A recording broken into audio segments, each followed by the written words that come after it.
কোনো এক নীরব কষ্ট মানুষকে ভেতর থেকে পুড়িয়ে দিতে থাকে, অথচ এই জ্বালাময় অনুভূতি কারো কাছে প্রকাশ করা যায় না।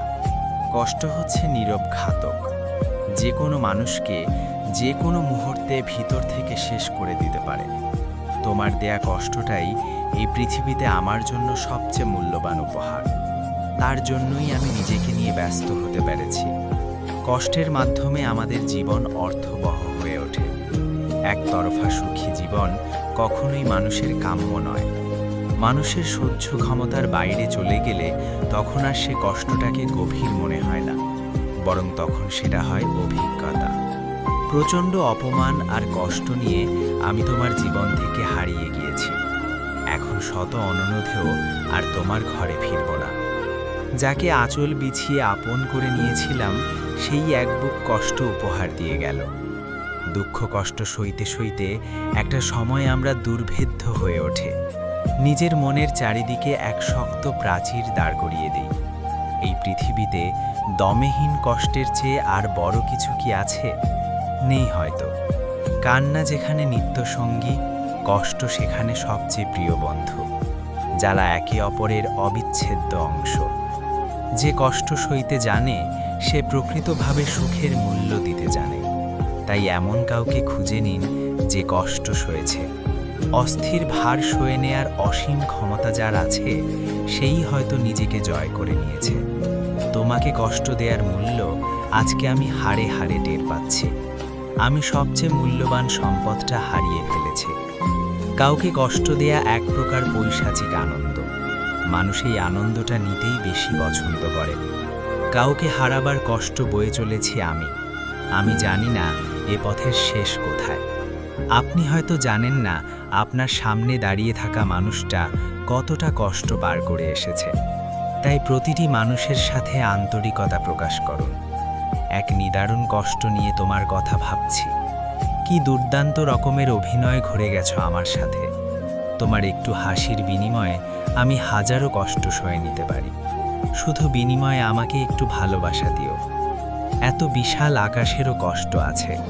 বিশালতার উপমায় ছেয়ে যাওয়া আকাশটাও দিন শেষে একা। একাকিত্বের কষ্ট মানুষকে পাথরের মতোই কঠিন করে দেয়। একটা সময় গিয়ে একা মানুষটা আর কোনো সম্পর্কে জড়াতে চায় না। কোনো এক কষ্টের মুহূর্তে প্রিয়জনের সঙ্গ পাওয়া যেন পৃথিবীতে সবচেয়ে সুন্দর অনুভূতি আর সবচেয়ে বড় সৌভাগ্য। কষ্ট ছুঁয়ে যে সুখ আসে, সেই সুখ ভাগাভাগি করে নেওয়া যায় না। এক বুক কষ্ট নিয়ে কাউকে নিঃস্বার্থভাবে ভালোবাসা আর মহাসাগর বাড়ি দেয়া একই কথা। মনে হয় যেন এর কোনো অন্ত নেই। তোমাকে ভালোবেসে যে কষ্ট আমি সয়েছি, তা হয়তো তুমি আন্দাজ করতে পারবে না। আজও সূর্য ওঠে নতুন আলোয়, আবার নতুন দিনের আগাম জানান দিয়ে ডুবেও যায়। শুধু তার পানিতে তাকিয়ে থাকার অনুভূতিটাই আজ অম্লান।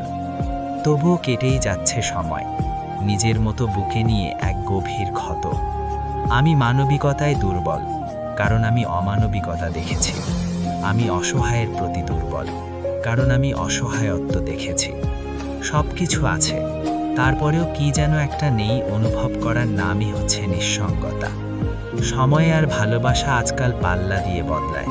কত প্রিয় মানুষ হয়ে যায় অপ্রিয়, কত ভালোবাসা রূপ নেয় ঘৃণায়, কত অতীত মুখ থুবড়ে পড়ে থাকে বিষাক্ত স্মৃতির ক্যানভাসে।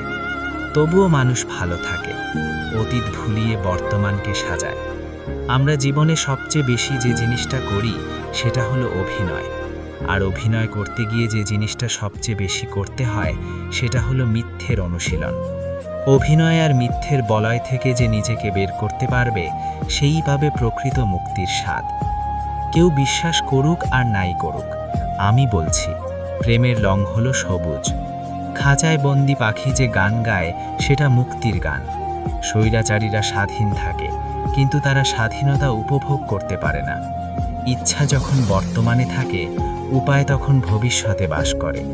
উপায় যখন বর্তমানে আসে, তখন ইচ্ছা অতীতে চলে যায়। যে স্মৃতিগুলো আমরা সুখের মনে করে জমিয়ে রাখি, একসময় সে স্মৃতিগুলোই আমাদের সবচেয়ে বেশি মন খারাপ করে দিয়ে যায়। যে গল্পের নায়কের নাম আমি আর নায়িকার নাম তুমি থাকে, সে গল্প পড়তে বড় আপন আপন লাগে। পড়তে পড়তে কোনো এক সময় মনে হয় এই গল্পটা তো আমারই গল্প। মহাশিক্ষিতের মুখে শিক্ষিত গালি শুনলে আমি ব্যাপক বিনোদিত হই। সময়ের সাথে সাথে তুমি আমি সবাই বদলে যাই। কেন শুধু শুধু আমার দিকে ইশারা করো ভাই? মাঝে মাঝে এমনও হয়, হুট করে মরে যাওয়ার চিন্তা নিয়ে ভীষণভাবে বাঁচতে ইচ্ছে করে। আবেগপ্রবণ মানুষদের জন্য এই দুনিয়াটা তেমন সুইটেবল জায়গা না। রেডিমেড হোক আর স্বরচিত, জীবনের একটা সংবিধান দরকার। হারার পর বুঝলাম জেতাটা কতটা জরুরি ছিল। একসময় ভাবতাম একদিন ঠিকই সবার প্রিয় হয়ে উঠব। এখন বুঝছি কারোর প্রিয় হওয়ার কোয়ালিটি আমার মধ্যে চরমভাবে অনুপস্থিত। সে কবেই বাবা উড়াল দিলেন, এরপর থেকেই ছায়াহীন জীবনযাপন শুরু। কিছু কিছু মানুষ চোখ খুলে পকেট নিয়ে নাকের টোকা চশমা লাগিয়ে ঘুরে বেড়ায়। দিন দিন সেসব মানুষদের সংখ্যাই বাড়ছে, যারা সাধারণ মানুষের কথা বিন্দু মাত্র ভাবে না, যারা দেশের ভবিষ্যতের কথা বিন্দু মাত্র চিন্তিত না। তারাই দেশের কাঁধে তিন আর সাধারণ মানুষের মাথায় ধনুক রেখে স্বীকার করে তাদের বিলাসবহুল জীবন। আফসোস, তারাই আমাদের নেতা, তারাই আমাদের সরকার।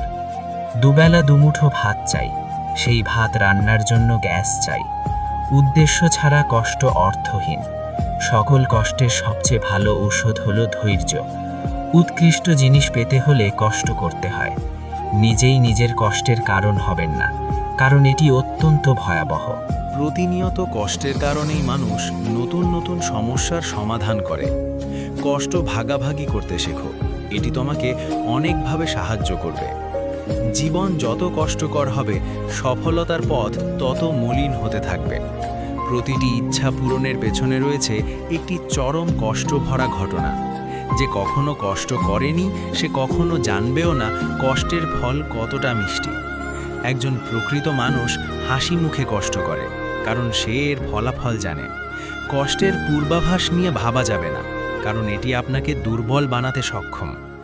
নিজেকে কষ্ট দেয়া কোনো সমস্যার সমাধান নয়, এর চরম পরিণতি আত্মহত্যা। আমি কষ্টের থেকে দূরে থাকতে চাইলেও এটি আমাকেই বারবার খুঁজে নিয়েছে। জীবনের সবচেয়ে আনন্দের একটি মুহূর্ত হলো কষ্টের মাধ্যমে কিছু অর্জনের মুহূর্ত।